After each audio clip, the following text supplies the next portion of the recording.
प्रिय सभी दुखों को दूर करने वाला और सुख स्वरूप है, जो सब जगत का उत्पन्न करने हारा और ऐश्वर्य का जाने वाला है, जो सभी की आत्मा को प्रकाश करने वाला और सुखों का दाता है, जो अत्यंत ग्रहण करने योग्य है, जो शुद्ध विज्ञान स्वरूप है, उसको हम लोग सदा प्रेम भक्ति से निश्चय करके अपनी आत्मा में धारण करें। किस प्रयोजन के लिए? जो परोक्ष विदाते परमेश्वर है, वह हमारी बुद्धियों को कृपा कर सब बुरे कामों से अलग करके सदा उत्तम कामों में प्रवृत्त करें। स्वामी दयानंद सरस्वती। धर्म ग्रंथ श्री सत्संग योग भाग प्रथम, उत्तर गीता अध्याय द्वितीय। मुहूर्तमपि योगच्छेन न साग्रे मनसा सह सर्वतरति पापानां तस्म जन्म शतार्जितम्। जो मुहूर्त भर भी अर्थात कुछ काल भी मन सहित नासाग्र में जाता है, अर्थात नासाग्र में मन को रोककर ठहरता है, वह सैकड़ों जन्मों का किया हुआ जो पाप है उससे पार उतर जाता है। कम करो। तपेद सहस्राणि एक पाद स्थितो नरः एकस्य ध्यान योगस्य कलाम नारंती षोडशीम्। एक पैर पर खड़ा होकर 1,000 वर्ष तप करने पर भी ध्यान योग के फल के 16 अंशों के एक अंश बराबर फल लाभ नहीं होता। ब्रह्म हत्या सहस्राणि भ्रूण हत्या शतानि च एतानि ध्यान योगस्य दहतिर अग्निर्विंधनम्। जिस तरह अग्नि ईंधन जलावन लकड़ी को जलाती है, उसी तरह ध्यान योग सहस्र ब्रह्म हत्या और सैकड़ों भ्रूण हत्याओं के पापों को क्षय करता है।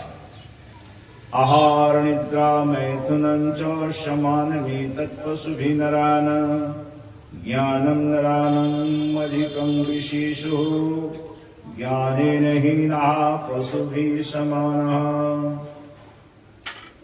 आहार, निद्रा, भय तथा मैथुन, ये सब विषय पशु और मनुष्य में एक समान ही है, यानी कुछ भी प्रभेद नहीं है। केवल ज्ञान लाभ करने पर ही मनुष्य पशु से श्रेष्ठ हो सकता है। सूत्रांश स्पष्ट प्रतीत होता है कि ज्ञानहीन मनुष्य पशु तुल्य है।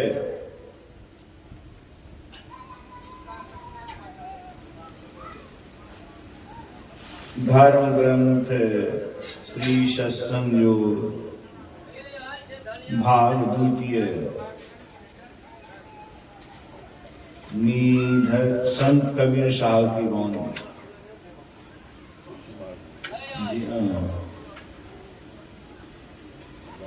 गागर ऊपर गागरी चोले ऊपर द्वार पर शांतरा जहां बुलावे यार। बास सुरत ले आवई शब्द सुरत ले जाए। परिचय सुरत है स्थिरे सो गुरुदई बताए। हम चाले अमरापुरी तारे टूरे टाट। आवन होए तो आइयो सूलियों पर बाट। कबीर का घर शिखर पर जहाँ सिलहली गेल। पावन टीके पिपीलिका पंडित लादे बैल, जहाँ न चीटी चढ़ी सके, राई ना ठहरा, मनवा तहाँ ले राखिया, कहीं पहुँचे जा। बिन पावन की राह है, बिन बस्ती का देश, बिना पिंड का पुरुष है, कहे कबीर संदेश। कर्ता की गति अगम है, चलो गुरु के उन्मान, धीरे धीरे पाँव दे पहुँचोगे परमान।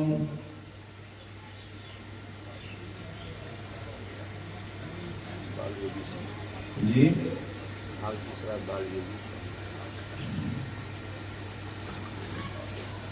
धर्म ग्रंथ श्री सत्संग योग भाग तृतीय से बाल योगी श्री बाल स्वामी जी महाराज की श्री नारायण निर्गुणी गढ़ की अनुवादयुक्त विचार। श्रुतियों में चित्तृतीय के अनेक उपाय बताए गए। उनके अनुसार अनुभवी महात्माओं ने अनेक साधन निर्णय किए। जप योग में भी ऐसा ही एक शास्त्रोक्त और अनुभव सिद्ध साधन है। भगवान श्री कृष्ण की शिक्षा तो यज्ञ के विषय में यही थी कि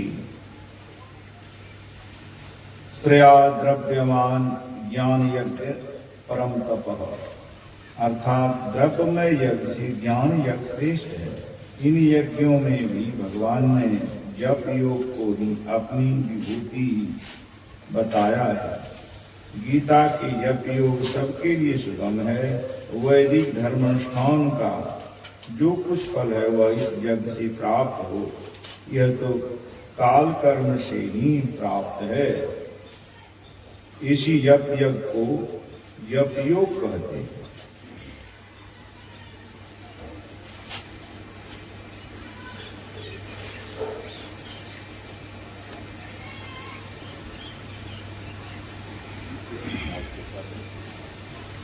सदगुरु महाराज को धर्म ग्रंथ श्री सत्संग योग भाग चतुर्थ से सदगुरु महाराज का उपदेश पारा संख्या 103 से जीवता का उदय हुआ है, इसका नाश भी किया जा सकेगा। इसकी नाश से आत्मा की कुछ हानि नहीं, इसके मिटने से आत्मा नहीं मिटेगी। आत्मा का मिटना असंभव है, क्योंकि अनंत का मिटना संभव है। जब किसी जीवन काल में पूर्ण समाधि में जीवता मिटा दी जाएगी, तभी जीवन मुक्त की दशा प्राप्त होगी, और जीवन काल के गत होने मरने पर भी मुक्ति होगी, अन्यथा नहीं। मोक्ष के साधन में लगे हुए अभ्यासी को जीवन काल में मुक्ति नहीं मिलने पर उस जीवन काल के अनंतर फिर मनुष्य जन्म होगा, क्योंकि दूसरी योनि उसके मोक्ष साधन के संस्कार को संभालने और उसको आगे बढ़ाने के योग नहीं है। इस प्रकार मोक्ष साधक बारंबार उत्तम उत्तम मनुष्य जन्म पाकर अंत में सदा के लिए मोक्ष प्राप्त कर लेगा। श्री सद्गुरु महाराज